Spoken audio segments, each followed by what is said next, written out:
Hello everyone, welcome back to my YouTube channel Vandana Pandey. कैसे हैं आप सभी? आई होप आप लोग स्वस्थ होंगे, मस्त होंगे। मध्य प्रदेश शिक्षक भर्ती 2023 के वेटिंग अभ्यर्थी जब से रिजल्ट आया है तब से वो परेशान हैं। फर्स्ट काउंसलिंग होने के बाद उनका ध्यान जो है वो सेकंड काउंसलिंग और वेटिंग लिस्ट आने के लिए उत्सुक है, और उनका जो ये इंतज़ार है वो गवर्नमेंट जो है वो बढ़ाती ही जा रही है। वेटिंग लिस्ट अभी मई में आने की पूरी उम्मीद थी, लेकिन देखिए ये जो जिस तरह से मध्य प्रदेश में शिक्षक भर्ती जो अतिथि शिक्षकों की जो प्रक्रिया चल रही है, तो ये प्रक्रिया तो बहुत फास्ट चल रही है, लेकिन इसकी जो गति है और जितनी धीमी गति से चल रहा है ये कार्यक्रम इनका, तो ऐसा कहा जा सकता है कि देखिए अब जो वेटिंग लिस्ट है वो 1 से 1.5 महीने तक लगभग एक्सटेंड हो सकती है। इसलिए क्योंकि अतिथियों की जो प्रक्रिया है ये इसने जो बीच में एंट्री कर ली है, क्योंकि अभी तक जो अतिथि की जो प्रोसेस होती थी, भर्तियां होती थी, अतिथियों की जो ज्वाइनिंग होती थी, ये संपूर्ण काम जो है वो जून से लेके अगस्त सितंबर तक चला जाता था। लेकिन इस बार सरकार ने इसे इतना फास्ट कर दिया है कि ये जो है वो गर्मी में ही इसकी प्रक्रिया चालू हो गई, मई में ही चालू हो गई, और अतिथियों की जो ज्वाइनिंग है वो जून जुलाई तक करने के आसार समझ में आ रहे हैं कि गवर्नमेंट बहुत जल्द इनकी जून जुलाई में इनकी पोस्टिंग कर देगी। लेकिन इसकी जो गति है वो बहुत स्लो मोशन में चल रही, क्योंकि लास्ट डेट होते होते और जो डेट बढ़ती जा रही थी और बढ़ती जा रही है, तो उस तरह से इसको ऐसा देख के लग रहा है कि अभी अतिथियों की प्रक्रिया जो है वो लंबे समय तक चलने वाली है। क्योंकि अभी तो ये स्कोर कार्ड जनरेट हो रहा है, फिर इसके बाद में चॉइस फिलिंग वगैरह होगी, और जो एसएमडीसी की जो बैठक होती है उसमें जब सेलेक्टेड जो कैंडिडेट्स हैं जो मेरिट में आएंगे उनका एक बार फिर से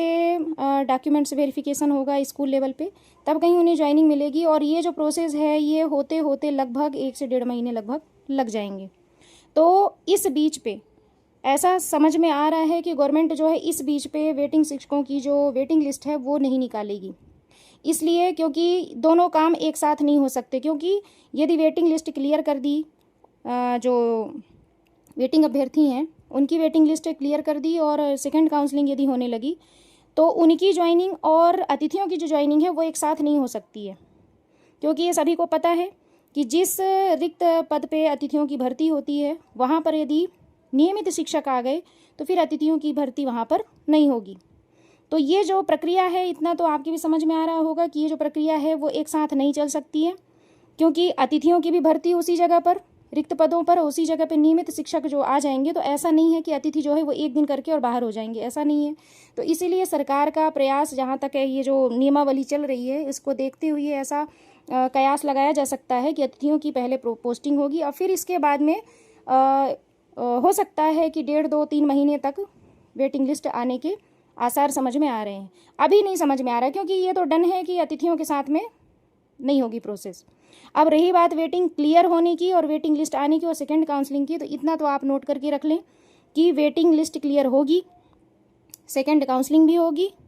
और ये प्रक्रिया होकर रहेगी। आप बिल्कुल भी हताश ना हो, निराश ना हो, क्योंकि देखिए प्रयास भी चल रहा है और ऐसा हो ही नहीं सकता कि आधे में प्रक्रिया, क्योंकि अभी वर्ग 1 2023 की जो भर्ती है वो पूर्ण हुई ही नहीं है, भले गवर्नमेंट कितना भी कहे, प्रक्रिया अभी अधूरी ही है। तो उनके कहने से ऐसा नहीं हो जाएगा, ये प्रक्रिया पूरी होगी, और बस आपको धैर्य बनाए रखना है। इतना तो आप नोट कर लें कि डन है, वेटिंग क्लियर होगी और सभी को ज्वाइनिंग मिलेगी, ज़रूर मिलेगी, ये प्रक्रिया पूरी होगी। तो आप विश्वास और धैर्य बनाए रखें, अपना प्रयास करते रहें, और ज़रूर एक न एक दिन सफलता का वो क्षण आपके जीवन में आएगा, जब आप जिस उम्मीद से इतने दिनों तक आपने धैर्य बनाकर रखा है, वो जो प्रयास वाला और सफलता वाला जो आपका क्षण है वो ज़रूर आपको एक न एक दिन आपके मुकाम तक, आपके मंजिल तक आपको पहुंचाएगा।